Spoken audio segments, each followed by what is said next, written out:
Also, ich spiele dir den Song jetzt einmal komplett vor, aber ja, nicht ganz ohne Pause, sondern zwischendurch zeige ich dir immer genau, was ich jetzt gemacht habe. Also, im Intro, was wir im ersten Tutorial-Video gemacht haben,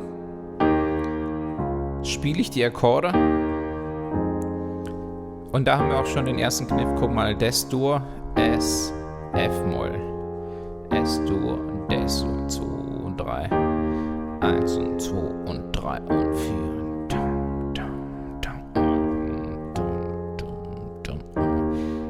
Achtung, guck mal. Diesen Akkord, F-Moll, spiele ich nicht unbedingt so, sondern das F lasse ich komplett aus und dafür spiele ich das Ass, was ich hier habe, hier unten nochmal. Das klingt ein bisschen offener. Zum Vergleich, hör mal, wie das klingt. Sehr eng und jetzt ein bisschen weiter auseinander. Klingt auch direkt weiter auseinander, ne? Das nennt sich Voicing, das ist ein anderes Voicing vom F-Moll-Akkord einfach. Andere Art, diesen Akkord zu spielen. 2, 3. Bam, dum, dum. Ja, das bringt ein bisschen mehr Offenheit rein. 2, 3. 2, 3. Okay, und letztendlich spiele ich das auch oft am Anfang ganz leise. Sehr vorsichtig erstmal. Damit, wenn ich jetzt gleich die Strophe anfange, so und damit das ein bisschen hervorsticht. Erstens spiele ich die Strophe ja schon, die Melodie hier eine Oktav höher. Dann habe ich ich spiele nicht nur das S, sondern mache so einen kleinen Vorschlag aus C und Des noch davor. Aber die Melodie spiele ich ein bisschen lauter, als ich die Akkorde hier gespielt habe, damit sie in der ersten Reihe, damit sie weiter vorne ist.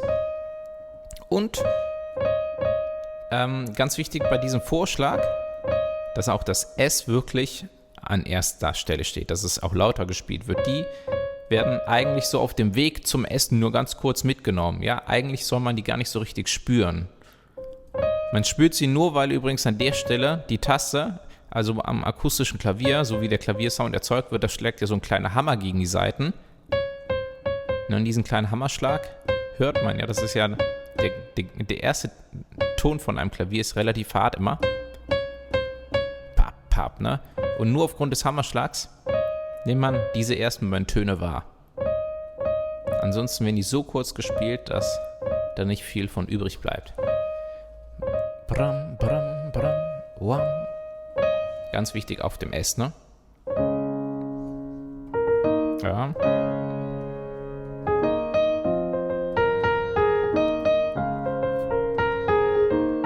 So, was ich schon mal in einem Video ganz kurz erwähnt hatte, ich spiele in der linken Hand nicht nur das Des, sondern die Quinte oft mit. Nicht immer, aber oft. Und das ist beim Des das Ass. Ja, Quinte ist einfach, so nennt sich der Tonabstand, und das Ass ist außerdem Bestandteil des Akkords Des-Dur hier. Also Des, Ass, S und hier das B. Und beim F ist es das C hier. Guck mal den Vergleich, ich spiele es mal ohne. So ist zwar mehr Reibung drin, aber der Akkord klingt schön offen und auch ein bisschen voluminöser, ein bisschen fetter, ne? Aber ganz wichtig, die Melodie ist immer ein bisschen lauter als die linke Hand.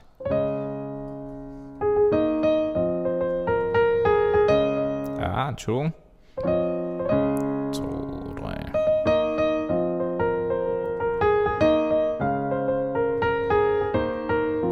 Und vor allen Dingen ist mein Fokus hier auf dem Rhythmus in der rechten Hand.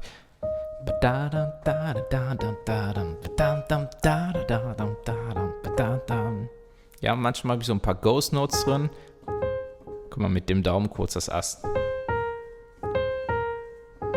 Ja, man hört es nicht richtig.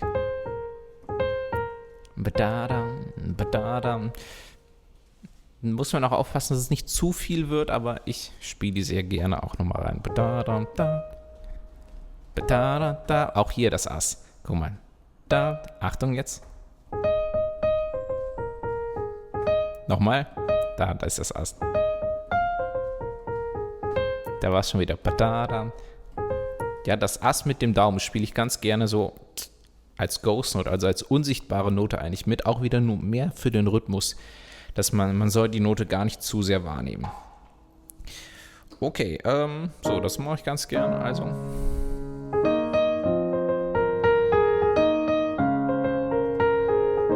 Außerdem legt die linke Hand die Akkorde ganz normal, also ohne großen Rhythmus. An der Stelle, ne?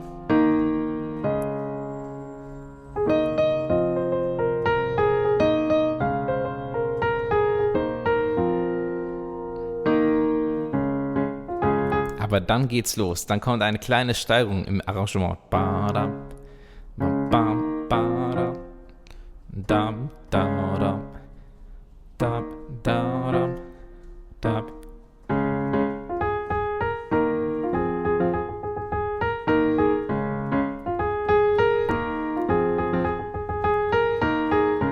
Und auch hier ist die Ghost Note, das mit dem Daumen, das F. Da, ganz kurz. Jetzt wieder, Achtung. Da wieder. Hier auch. Dann kommt der nächste Teil. Kann man ein bisschen drüber streiten, inwiefern die linke Hand da Rhythmus reinbringt. Kann man auch wieder. Vielleicht einmal nicht und dann der Wiederholung schon.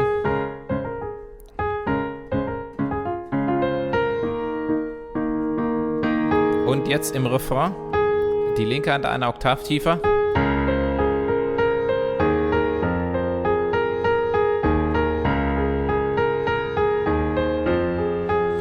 Und bei der Wiederholung im Refrain auch wieder den Rhythmus mit reinbringen. Davor lag die linke Hand nur.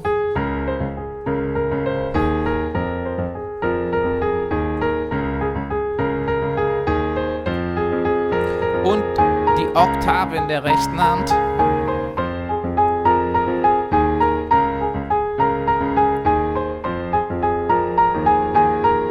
Und da der Break.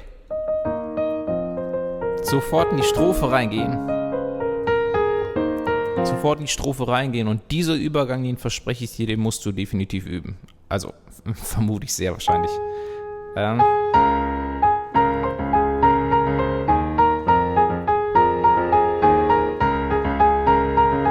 Achtung. 2, 3. Ja, dass du hier rechtzeitig vorbereitest. Also, dass das hier nach dem Ton, dass du 2, 3, 2 Schläge Pause zum Glück, dass du dann hier rechtzeitig dich vorbereiten kannst. Ja, ich nehme das S noch einmal mit. Das muss nicht sein, aber da komme ich rein. S, S, S und links ist. Also Strophe ganz normal. Also 2, 3.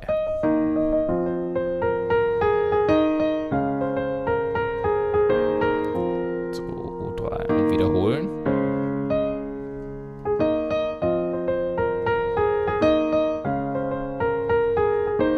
Genau wie in der ersten Strophe eigentlich wieder so reduziert, ne? Dann kommt dieser andere Teil.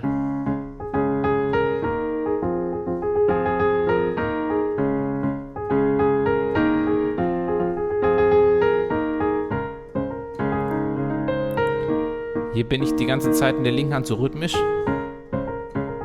Ja.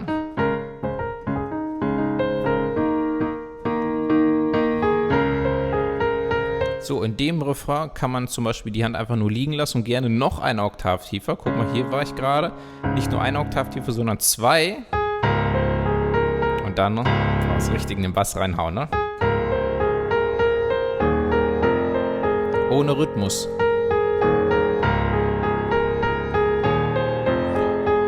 Aber jetzt vielleicht